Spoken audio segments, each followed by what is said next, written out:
from the National News Studio, Sri Lanka. A pleasant evening and a very warm welcome to the National News on Rupavahini Channel I. I'm Dilanjali Anand. Joining me is Lakshmi Edrisingha. And these are the top stories which have made headlines for tonight. Results of the GCE Ordinary Level Examination released. A proposal has been made to revise electricity bill in January and July each year. The special audit report on the Central Cultural Fund inquired by the COPE Committee. The first stock of sour bananas will be exported tomorrow. The government pays attention to solve fisheries issues. Ukraine's energy crisis becomes acute. Now for those and other stories in detail, on your top story. Results of the GCE Ordinary Level Examination have been released. Commissioner General of Examinations LMD Dharmasena said that the results can be obtained by logging into www.doenets.lk and www.results.exams.gov.lk websites. Facilities have been provided to get a printout of the result sheets by using the password and the username used to send applications. The Commissioner General of Examinations said that a username and passwords have been given to all provincial zonal directors to observe and download result sheets of the schools. Arrangements have been made to send printed result sheets of the school candidates to the principals and result sheets of the private candidates to them after re-evaluation of the results. Applications can be made from the 28th to get examination certificates for local and foreign use online. The Commissioner General of Examinations said that calling for applications for recorrections will be informed later. Inquiries about the results can be made over the telephone numbers 1911 011 2785 922 and 011 2784 537. Now, the special audit report about the activities of Central Cultural Fund was examined by the COPE Committee yesterday. Lengthy discussions took place on the 209th meeting of the Administrative Council of the Fund. Parliamentarian Professor Ranjit Bandara said that the Central Cultural Fund has ignored Parliament after 2017. Annual reports have not been submitted after 2017 financial statement. Statements on financial audit have not been presented after 2017. The Auditor General has also ignored the Central Cultural Fund. 368 persons have been given 3 million rupees each. වටිනාකම ගත්තාම අර cabinet අපොයින්ටඩ් tender board එකකට යන වටිනාකමට ඉක්මවනවා. හැබැයි cabinet අපොයින්ටඩ් tender board එකකටත් ගිහිල්ලා නැහැ. මේ මිලියන 10500ක් Parliamentarian Mahindananda Alutgamage said that the Director Board of the Central Cultural Fund has not obtained approval in connection with the misuse of 10,500 million rupees. Thereafter, a group has stated that signatures were taken and affidavits can be submitted if required. The expenditure accounts of the Ministries of Power and Energy and Water Supply were taken up in the committee stage debate in Parliament today.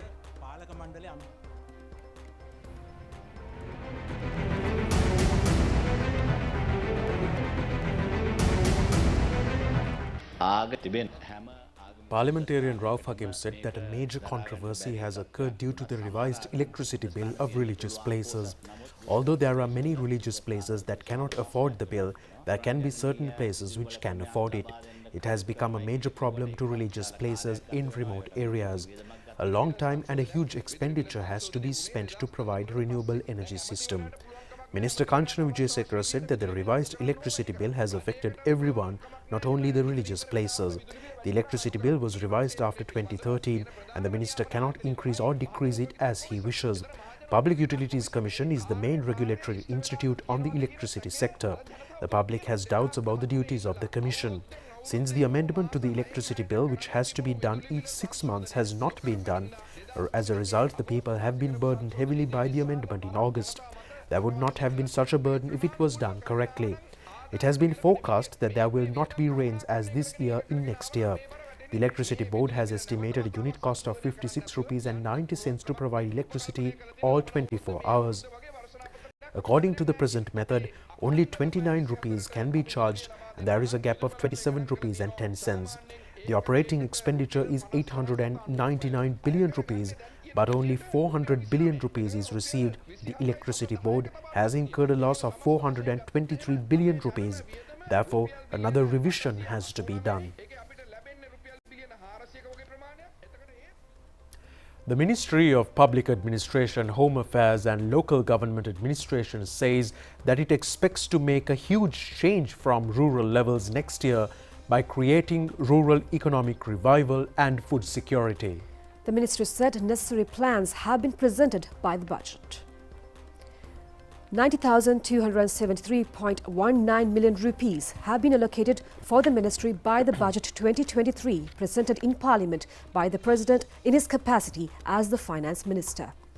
One of the prominent programs expected to implement next year using the funds is the program on rural revival and food security. It will be taken to rural levels by the district secretaries and the divisional secretaries. The next main program is to be implemented next year is the E-Gramanilladari project. A special program is scheduled to be implemented to obtain online 22 certificates out of 58 categories of certificates issued by a Gramanilladari officer in all 3 languages. Many projects including Rural Bridges Project, Greater Colombo Wastewater Management Project, Greater Colombo Water and Wastewater Improvement Investment Program and infrastructure development projects of rural areas will be implemented. The government has allocated 430.9 billion rupees for the benefit of government pensioners, exceeding 600,000. The Ministry of Sports and Youth Affairs said 2,339 million rupees will be invested in the sports sector next year. 4 priority areas will be considered for sports development. They are sports management, empowering sports economy, sports culture and excellence in competitive sports. More special programs will be implemented in 2023 for the development of sports. The Ministry of Sports has paid its attention on giving direct contribution to the benefit of sports through the National Sports Fund. The Ministry of Youth Affairs expects to introduce more than 1,960 million rupees of investments in 2023. The expenditure accounts of Ministries of Public Administration, Home Affairs and Local Government Administration, Sports and Youth Affairs will be debated in Parliament tomorrow. The awarding of certificates to winners of the Econ Olympia question program organized by the Faculty of Management and Finance of the University of Colombo was held today at the university premises. Central Bank Governor Dr. Nandalal Veerasinghe participated as the chief guest. He expressed the process of issuance of financial loans by the International Monetary Fund. IMF giving their members money, like a bank, giving savers money for the borrower. Then they are giving to the member countries in time of need. Then when anyone gives money for a country, they ask, okay, show us how you can make the country be able to repay my money that I am going to give you. That is the intervention IMF. So then it is our responsibility to tell our borrower, this is our plan. We go and show, okay, we promise, give me 2.9 billion. This is how we are going to recover, address and regain stability so that our country can repay your loan in next 5-6 years. If they are convinced, if they believe, then only they give that money to us. So IMF intervention is only in terms of giving that emergency financing, subject to we are providing a program that is acceptable to everyone, that this is a credible program. It's IMF intervention is to give that money. Our role is to show them, convince them this is a program that will make for us to recover and ability to repay in the future. So this is why if you look at this fiscal policy, monetary policy, all are not IMF intervention. It is our program. If you want to convince, not in the IMF, World Bank, anyone else, global investors who are going to invest here, want to see institutions like independent IMF endorsing that we have a credible program. On that basis, you can lend to this country. It's like when you go to a bank and say, okay, bank accepted your business proposal. Bank is willing to give you money. Then you can show and go to other bank. Okay, you see, this bank gave me money. Why don't you give me some more money for me to expand? If the bank did not give money and your name is in the crib, like our name is in the default list, no one will give you money. First one is for us to get out of this default situation and show them there is a program. Then not the IMF, World Bank, ADB, any other our lenders, those who used to give us money, will start lending to us. That is the intervention by the IMF. we show a program. If you don't deliver based on our program, if you don't perform as you promise, then after some time, lenders say, okay, but this is what you promised, but you're not going back. We will stop giving you money, and we will go back to the same situation. That is what has happened in the past. That's why I said we want to ensure that we have a program, credible program that has been already accepted by the IMF.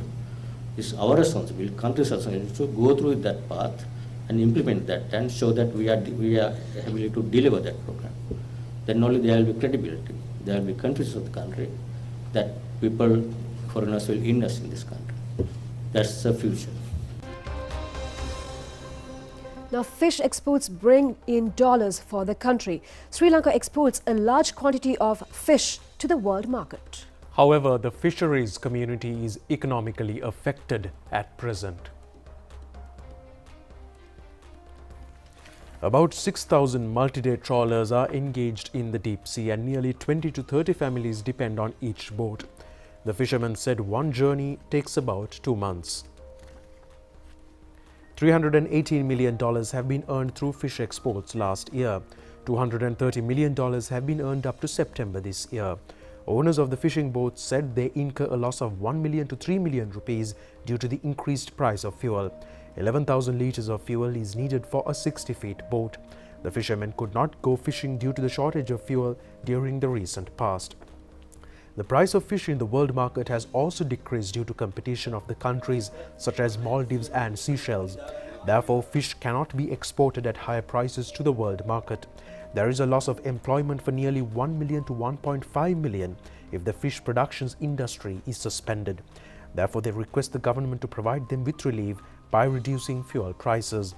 Minister Douglas Devananda said that the government understands the problems faced by the fisheries community and that steps will be taken to provide solutions. 14 temples have been declared as sacred places. The relevant scroll presentation took place today under the patronage of Prime Minister Dinesh Gunawardena at the temple trees. Ratnapura Kuragala Raja Mahaviharaya, Kurunagala Nikasala Nura Raja Mahaviharaya, Maddepola Raja Mahaviharaya, Bingiriya Devagiri Raja Mahaviharaya, Kotahena Paramananda Historic Temple, Kagalla Mampita Gallena Raja Mahaviharaya, Ampara Magul Mahaviharaya, Piyangala Raja Mahaviharaya, Matara Kolavenigama Raja Mahaviharaya, Trincomalee Ethanagi Kanda Purana Raja Mahaviharaya, Bambargala Forest Hermitage, Sankamale Raja Mahaviharaya and Trincomalee Nagalina Raja Mahaviharaya have been declared as sacred places. Prime Minister Dinesh Gunawardena said that all steps will be taken to protect Buddhism. The program will be taken forward by getting the views of chief Buddhist prelates and with the support of archaeological and other departments.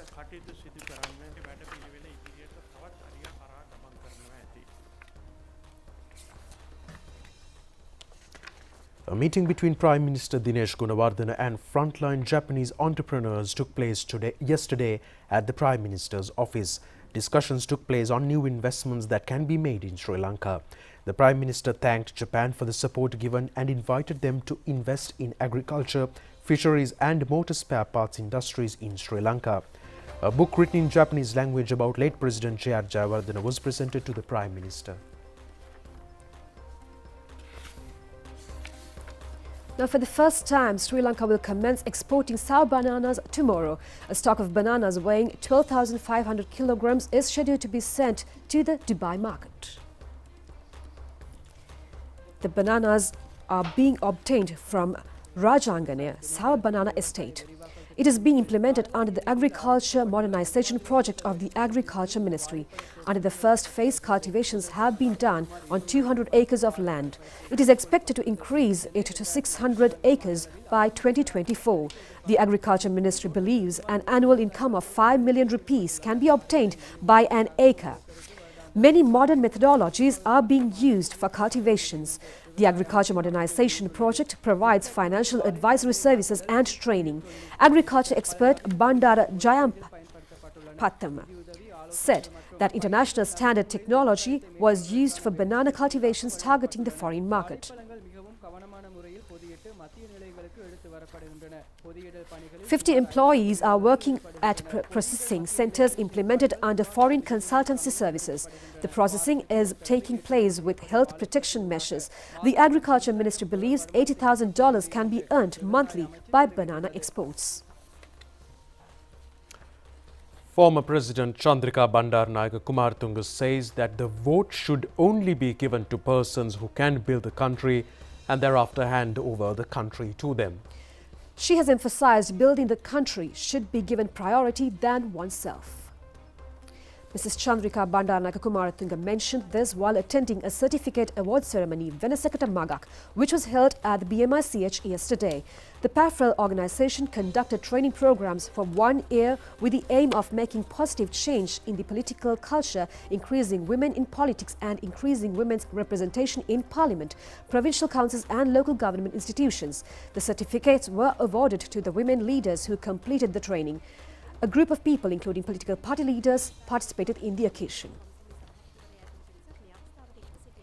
Now, Sri Lankan Airlines CEO Richard Natwal, speaking to the media yesterday, said that Sri Lankan Airlines could contribute in boosting the tourism industry to alleviate food poverty in Sri Lanka.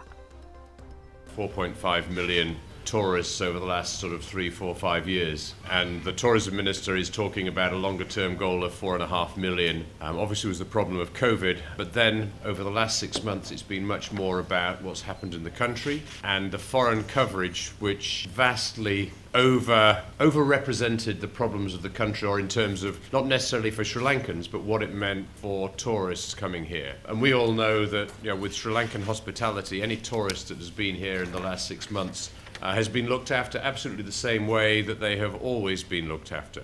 However, that isn't necessarily the perception in the wider world. And as Sri Lankan Airlines, you know, we carry perhaps 60% of the tourists come to the country. We also have 37 sales offices around the world, and we are the first point of contact with many of those tour operators and travel agents sell to the country. And what has really become clear over the last sort of 5 or 6 months is that the challenge is not so much in selling Sri Lanka as a destination in terms of what you can see here, you know, the beaches, the rainforest, the culture, the history, the hospitality, the food. It's been that the concern has been from the foreign press and after the travel advisories that, you know, perhaps it's not safe. So we had a look, and what we said is that rather than spending dollars that the country doesn't have in going out and visiting other countries to try and promote the country, really what we need to do is we need to bring the key sellers of the country actually into Sri Lanka itself to show them that nothing has changed and the country is absolutely safe, ready, and it's time for tourism to come back. So what we have just done is we have just brought in 170 of the key travel agents and the people who historically have sold Sri Lanka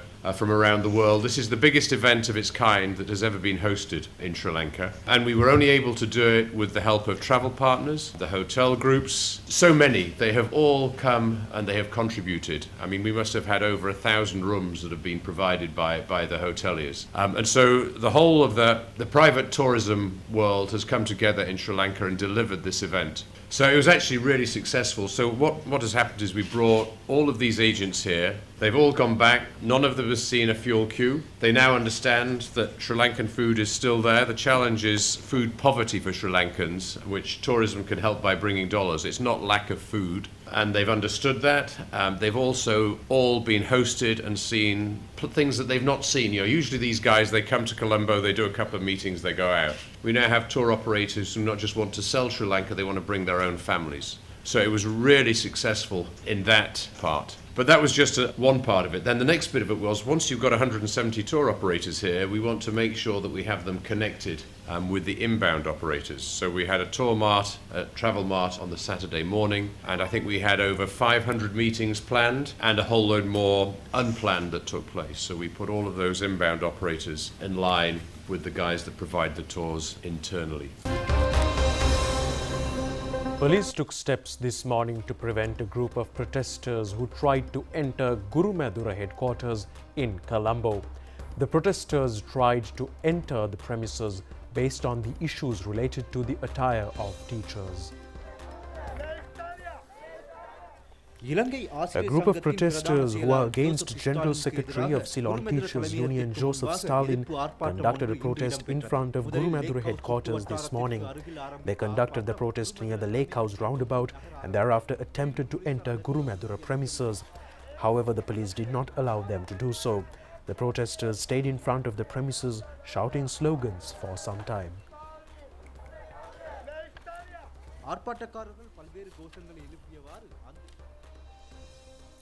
Now, environment and animal organizations say that a speedy scientific solution is needed about the animals which damage cultivations. They expressed these views during a discussion with Minister Mahinda Amaravira yesterday.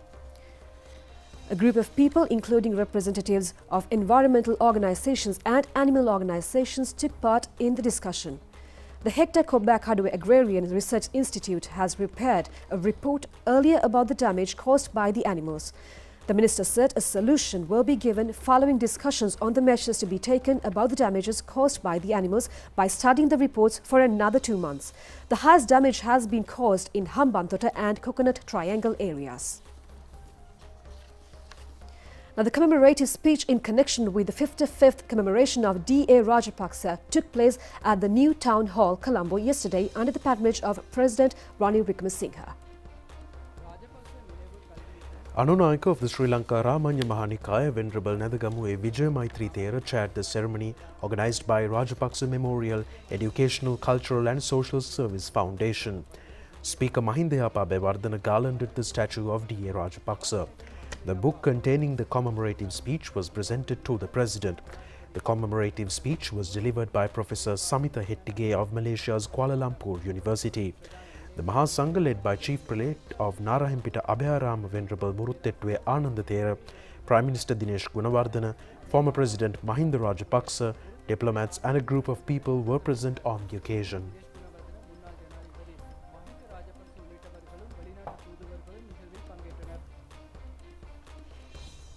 Stay tuned with us for news from overseas coming your way after this short break.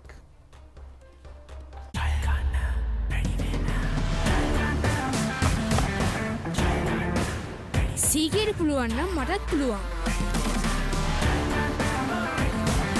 සීගේට පුළුවන් නම් මටත් පුළුවන්. සීගේට පුළුවන් නම් මටත් පුළුවන්.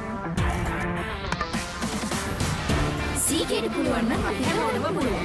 100% දේශීය නැවුම් එලකිරි වල පෝෂණය. Prima Stella set yoghurt. ජය ගන්න වැඩි වෙන්න.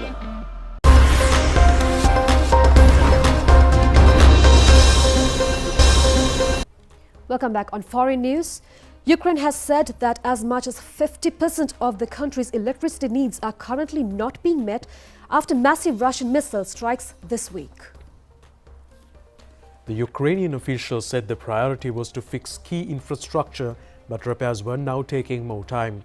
President Volodymyr Zelensky said that the most difficult situation with power as well as water supply was in 15 regions, including the capital Kyiv. Across Ukraine, winter is setting in with snow and sub-zero temperatures. There are fears that people across the country could die of hypothermia. Meanwhile, the Ukrainian authorities said that electricity and water supplies were gradually being restored in all regions. Now, China has ordered mass testing in the eastern city of Nanjing in Jiangsu province, the latest measure as the country for a second day in a row reported a record number of COVID-19 infections since the pandemic began. China today reported more than 33,000 infections in the past 24 hours, up from more than 31,000 reported yesterday. The vast majority of the cases have been asymptomatic. The numbers yesterday and today surpassed a previous record set in April of just below 30,000 cases. That surge resulted in the commercial hub of Shanghai, home to 25 million people, being put under a 2-month lockdown. The newest wave has been accompanied by restrictions slowly tightening across the country, which has pursued a controversial zero-COVID policy aimed at eradicating the virus completely. Melting permafrost may pose a threat to humanity, scientists have warned after reviving an ancient virus which lay frozen for tens of thousands of years.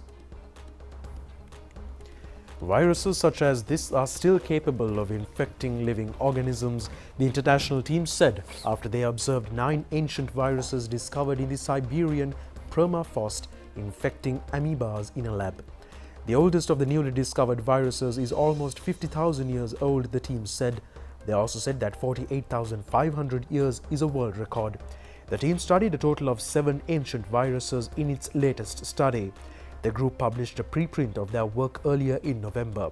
The group, which includes scientists from Russia, France and Germany, previously managed to revive 2 other ancient viruses that are 30,000 years old.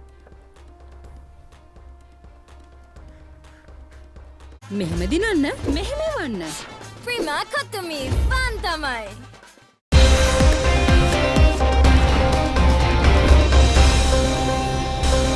On your sports update, it's cricket and the first match, the one-day international cricket match of the three-day series between Sri Lanka and Afghanistan is currently being played at the Pallekele International Cricket Stadium. Batting first, Afghanistan scored 294 for 8 wickets in the 50 overs. Afghanistan maintained a partnership of 84 runs for the first wicket. Opening batsman Ibrahim Zadran scored 106. Wanindu Hasranga took 2 wickets. Sri Lanka is currently chasing a target of 295 runs for the victory.